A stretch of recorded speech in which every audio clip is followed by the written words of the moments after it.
விக்னேஸ்வராய நமக வெற்றிவேல் முருகனுக்கு அரகரோகர அரகர நம பார்வதிபதையே அரகர மகாதேவா தென்னாடுடைய சிவனே போற்றி எந்நாட்டவர்க்கும் இறைவா போற்றி போற்றி. உங்கள் அபிமான அனந்தலை வாழ் ஜோதிடர் வேலாயுதத்தின் நன்றி கலந்த வணக்கத்தை தெரிவிச்சுக்கிறேன். இந்த பதிவு எதுக்குன்னா, ஆங்கில மாத வரிசையில் நாம பார்க்க போது மாத பலன்ல நாம் என்ன பார்க்க போறோம், மார்ச் மாத பலாபலன் பார்க்க போறோம். 1 முதல் தொடங்கி 30 வரைக்கும் இந்த மாதத்துல என்னென்ன கிரகங்கள் நம்மளுக்கு அமர்ந்திருக்குது, மேஷம் முதல் மீனம் வரைக்கும் எவ்வாறு இருக்கும், இது நாம தொடர்ச்சியாக பார்க்கலாம் பாருங்க.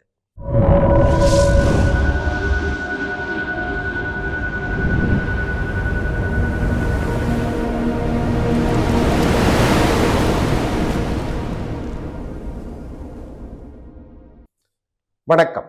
மேஷ ராசிக்கு இந்த கிரகங்களை மார்ச் மாதம் நடைகின்ற கிரகங்களுடைய நிலைமையும் அதனால ஏற்படக்கூடிய பலாபலங்களையும் பார்க்க போறோம். நமக்கு மேஷராசின்னு சொன்னாவே செவ்வாய் பகவான், இப்போதைக்கு செவ்வாய் பகவான் என்று சொல்லக்கூடிய ராசிநாதனே 9ஆம் இடம், அதாவது 11ஆம் இடத்துக்கு அமர்ந்திருக்கார். அதாவது 5 கிரகங்களின் கூட்டமைப்பு, சனி, சூரியன், முக்கியமாக ராகு, சூரியன், புதன், செவ்வாய், இவங்க 5 பேரும் எல்லாம் ஒன்று கூடி கும்பத்திலே அமர்ந்திருக்காரு. நம்ம ராசிக்கு 11ஆம் இடத்துல லாபத்தில் அமர்ந்திருந்து நேரடி பார்வையை காலபுருஷ தத்துவத்துக்கு 5ஆம் இடத்தை பார்க்கிறார். புத்திரம் சார்ந்த விஷயத்தில் இருந்து வந்த பிரச்சனை, முக்கியமா மேஷராசிக்காரர்கள் புத்திர பாக்கியம் என்று சொல்லக்கூடிய அமைப்பு, திருமணம் சார்ந்த விஷயத்தில் இருந்து வந்த மங்களகாரகனுடைய ஒளி, அந்த குரு பகவானுடைய ஒளி இந்த மார்ச் மாதம் வர்றதால தொட்டது துலங்கும் கெட்டது விலகும் என்று சொல்லக்கூடிய அமைப்புலாம் இந்த மேஷராசிக்காரர்களுக்கு இது ஒரு மாதங்கள் ஜாக்பாட் அடிக்கும். ஒரு நல்ல விதமான நற்பலங்கள் தடுகின்ற பாக்கியம் என்று கூட சொல்லுவேன்.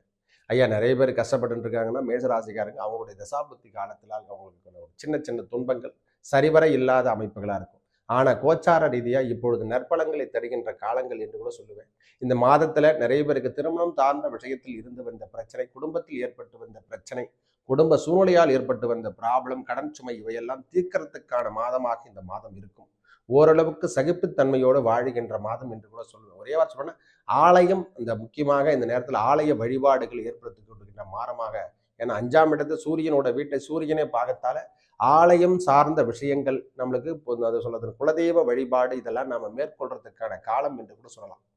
ஆக மொத்த இந்த மார்ச் மாதம் மேஷராசிக்கு தொட்டது துலங்கக்கூடிய மாதமாக அமைய போகுது.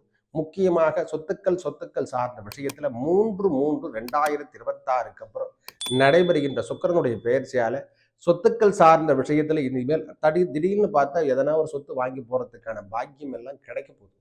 அது விரயமாக இருந்தாலும் சுப விரயமாக மாறுகின்ற காலம், நம்ம வீட்டில் சுப நிகழ்ச்சிகள் நடக்கிறதுக்கான காலம் என்று கூட சொல்லலாம். இந்த முறை நடைபெறுகின்ற கிரகங்கள் சனி பகவான் 12ஆம் இடத்துல இருக்கார், ராகு பகவானும் இந்த நேரத்துல எல்லாருமே ஒன்று கூடி இருக்கிறதால லாபம் தருகின்ற இடத்துல இருக்கிறதுல மேஷத்தை பொறுத்த வரைக்கும் விரயமாக இருந்தாலும் அது சுப விரயம் என்று சொல்லக்கூடிய அமைப்பு தரப்போது. சுபம் சார்ந்த விஷயம், வேலை வாய்ப்பு சார்ந்த விஷயம் எல்லாமே அனுகூலத்தை தரும். ப்ரமோஷன் பெரிய இந்த மார்ச் மாதம் வெல்லும் வெல்லும் வெல்லும். நல்லவை அனைத்தும் வந்து சேரும். நல்லதே நடக்கும். நன்றி, வணக்கம்.